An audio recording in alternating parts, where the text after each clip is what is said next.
Bon, je devais participer aujourd'hui aux assises de l'ubérisation, mais elles ont été annulées, donc visiblement entre les conditions de sécurité exigées par l'Assemblée nationale et je pense beaucoup de bugs dans l'algorithme de l'organisation de ces assises de l'ubérisation, plouf, ça tombe à plat. Alors j'ai quand même eu un petit échange avec certaines grosses huiles, parce qu'on était quand même dans les assises d'un certain lobbying pro-ubérisation. Donc j'ai retrouvé par exemple Grégoire Kopp, qui est l'ancien du cabinet de Vidalis, qui a basculé DIRCOM de la communication chez Uber. Alors oui, Vidalis c'était le ministre du transport, c'est un pur hasard. Donc nous avons eu un échange un petit peu musclé, voilà. Mais nous avons eu d'autres échanges, hélas, qu'on n'a pas pu filmer, très intéressants, avec d'autres grosses huiles dans ce drôle de milieu de l'ubérisation.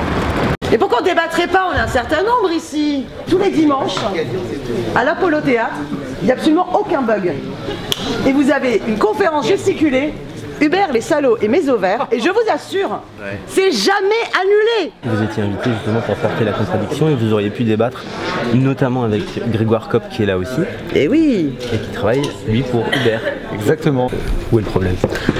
On voit bien que dans ces grandes entreprises Uber, mais tous les autres font la même chose, le fait de pouvoir capter des gens qui sont issus des ministères de différents pays et issus des sphères aussi médiatiques, leur permet aussi de s'assurer des réglementations et des évolutions législatives qui vont dans le sens de leur intérêt. C'est ça la logique du lobbying. Et quand vous avez...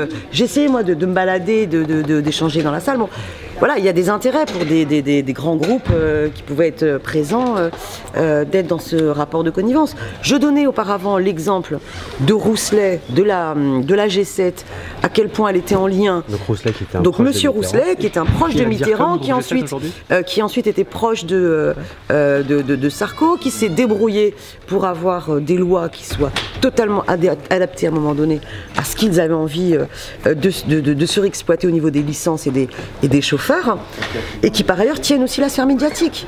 Ça n'est pas un hasard quand moi je vais à BFM et qu'on me propose des chauffeurs VTC et non pas des taxis. Ça n'est pas qu'une logique de contrat intéressant au niveau tarifaire, d'accord? Et donc Monsieur Grégoire Kopp est maintenant responsable de la communication à Uber, un brillant jeune homme qui est là, de formation, non fonctionnaire, été membre du cabinet d'Alain Vidalis. Donc ce qui est assez étonnant, c'est que ministre des Transports, à une époque où il ne s'occupait pas des gouvernement. VTC et des taxis, il faut quand même le dire, il faut être honnête là-dessus. À l'époque, c'était géré par l'intérieur, les VTC et les taxis.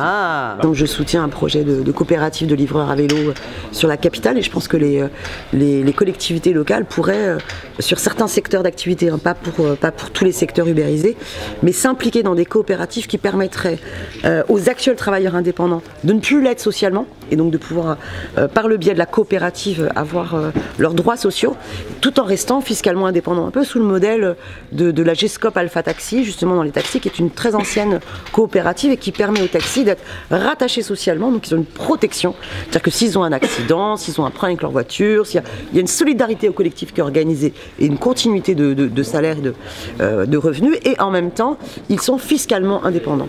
Et donc maîtres de leurs horaires, maîtres d'un certain nombre de choses. Jamais, il n'y a aucun problème, donc vraiment je vous y invite. Tenez monsieur. Et là on parle de l'ubérisation toute la soirée. Vous allez voir, c'est très important, très intéressant. On apprend plein de choses. Non mais vraiment, mais oui, venez. Uber, les salauds et mes ovaires, ça vaut le coup, non? Bon, j'aurais bien proposé une seule solution plutôt que la collaboration, l'autogestion, et on aurait transformé ces assises en assemblée générale, mais